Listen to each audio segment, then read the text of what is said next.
was nearly 3 years ago, Mr. President, the world watched in horror as Russia pursued a bloody, full-scale invasion of the sovereign nation of Ukraine. I was in Vilnius, Lithuania with my colleague, Senator Chris Coons, on that cold, dark morning in the airport when reports first trickled out that the war was again starting in Europe. 3 years ago, the Russian invasion of Ukraine was not a partisan issue in the United States. Congressmen and senators on both sides of the aisle agreed on the basic facts. Russia was waging an unprovoked, illegal war and must be stopped at all costs. And for the past 3 years, we have supported Ukraine with the funding it needed to beat back Russian aggression and defend the front line of democracy in Europe.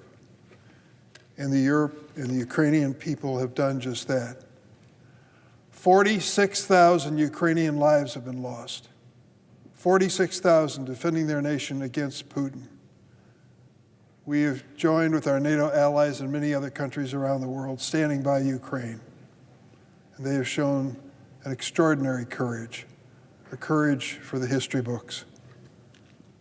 But it turns out that the new President of the United States, Donald Trump, does not see this the same way as I do and we have for 3 years. The fact of the matter is this: President Donald Trump is a pushover for Russian President Vladimir Putin. He's always been and he'll always be. Since Trump took office, he has played right into Putin's hands. The outrageous comments he posted today on Truth Social make that painfully clear. In the post, Trump attacked not Putin for the invasion, but the Ukrainian president, Volodymyr Zelensky, blaming him for Russia's invasion that, as I said, has killed more than 46,000 Ukrainians and displaced millions more. And it's disgusting to say that President Trump called Zelensky, the president of Ukraine, a dictator without elections. Can you believe it? An American president selling out a Democratic leader bravely defending his country from an actual dictator. Putin, a former KGB apparatchik at that. It is insulting to say that. It is shameful. But from this president, it's no surprise. President Trump is doing nothing more than parroting Kremlin propaganda and spreading lies that Putin whispers into his ear. I could call on Trump to apologize to the people of Ukraine who have suffered so much because of this Russian invasion, but it would be a waste of breath. Let me be clear to President Trump. You don't make America great by selling out our nation and our allies to a Russian dictator. Most of my Republican colleagues know this. I've spoken with them over the years. They've joined me in a bipartisan coalition to be part of the Ukrainian caucus in the Senate. But it's time now for them to speak up. I know they're politically fearful of Donald Trump and his power, that if they say the wrong thing, he, with Elon Musk's money, will come in and take him out in a primary. But there has to be a point where they stand up and say what you really believe and have the courage to do it. I'm reminded of a quote from a fellow Illinoisan, our nation's 16th president. It was 1865. Our nation had been torn apart by the bloodshed of the Civil War. And ahead of his inauguration for a second term, President Abraham Lincoln addressed the nation right out there. He said, quote, "Both parties deprecated war, but one of them would make war rather than let the nation survive, and the other one would accept war rather than let it perish." And the war came. Although President Lincoln was referring to the two factions of the Civil War, I believe it applies here as well. Putin has made war rather than let Ukraine survive, and Ukraine has had no choice but accept war rather than see itself perish. President Zelensky and the Ukrainian people have led that noble effort with strength, fortitude, and determination. As their ally and a fellow democracy, which Putin certainly is not, and as a nation committed to freedom, the United States of America has an obligation to stand by Ukraine, not to appease Putin. Mr. President, on a separate topic,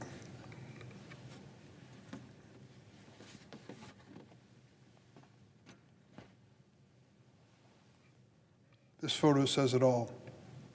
It shows the world's richest man, Elon Musk, who has not been elected to anything and has taken the greatest pleasure in senselessly gutting U.S. food aid for some of the world's poorest people, somehow or another giving a tribute. I won't even try to describe it here.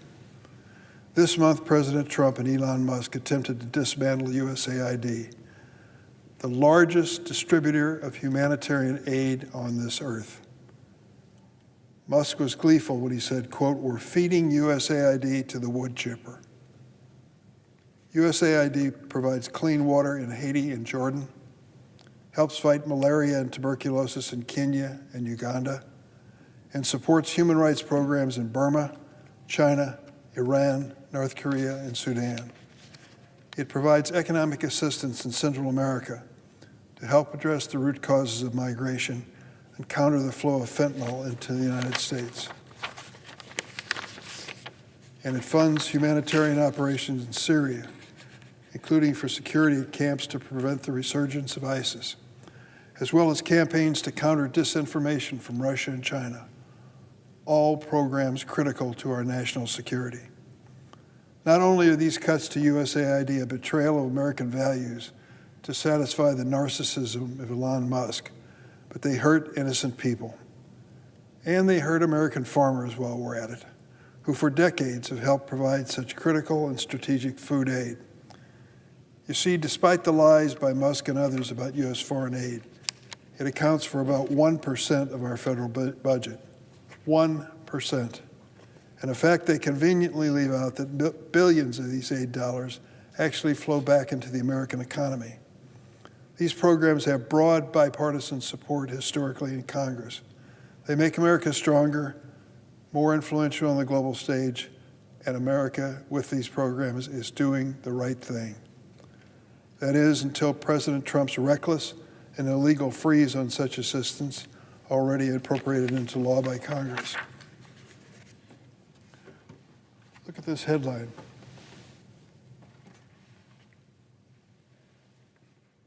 Gutting U.S. aid threatens billions of dollars for U.S. farms and businesses, including American farmers, dealing in rice, wheat, and soybeans purchased as food aid. Yes, I come from a farm state, and I'm proud of what my agricultural people do. We grow some of the best crops in the world. God has blessed us with the land and climate to achieve that. They not only feed the world, they feed the poorest people in the world as well. Not only is the sweeping U.S. aid cut illegal and counterproductive, but it hurts our farmers and people in America, in Illinois, Kansas, Louisiana, Nebraska, Iowa, Texas, Wisconsin, and many other states. American farms supply more than 40% of the food aid that USAID distributes around the world. And now hundreds of millions of dollars worth of such commodities are stranded in ports, rotting away at the direction of the new administration. Talk about waste, DOGE, take a look. You're causing it. Here's what President of the Illinois Farm Bureau said recently, quote, "It's not just food aid to developing nations and the exercise of soft power. USAID has substantially benefited farmers by funding crop research that has produced useful varieties of corn and soybeans over many decades. Some of that research happens at places like the University of Illinois." That's what the president of the Farm Bureau said about USAID programs. But even in instances where American lives and livelihoods are not directly threatened, gutting USAID threatens American safety. USAID-supported programs stem pandemics, help failed states, and displacements from war, threats that don't respect borders. But because of this president's sweeping directive to pause international aid, bipartisan, congressionally appropriated funds to provide life-saving humanitarian aid in places like Venezuela, Iran, and North Korea have ground to a halt. Programs like PEPFAR have been a key example of humanitarian success abroad. It was started under President George W. Bush, as a reminder, a Republican president who wanted to curtail the AIDS epidemic ravaging many parts of the world, including Africa. PEPFAR and Global Fund have saved more than 25 million lives so far. But because of President Trump's directive, it's been halted. Make no mistake, sad as it is to say, people will die as a result of this political decision. In the last decade, USAID clean water and sanitation programs have provided more than 70 million people with first-time sustainable access to clean drinking water, something we take for granted in America, but which really decides a person's fate in the developing world. These programs have a 6-to-1 return in dollars saved in health, economic, and education. But because of President Trump's directive, innocent people across the world will suffer, and America's reputation will be weakened, not made stronger. And American defense officials for generations have supported these programs. These have always been bipartisan programs because they're far cheaper than military interventions and clearly effective, proven so over the years. Trump's first Secretary of Defense, Jim Mattis, said, "If we don't fund foreign aid, quote, then I need to buy more bullets." When did saving lives of innocent people, strengthening the American economy in the process, and growing our soft power presence around the world become a political issue?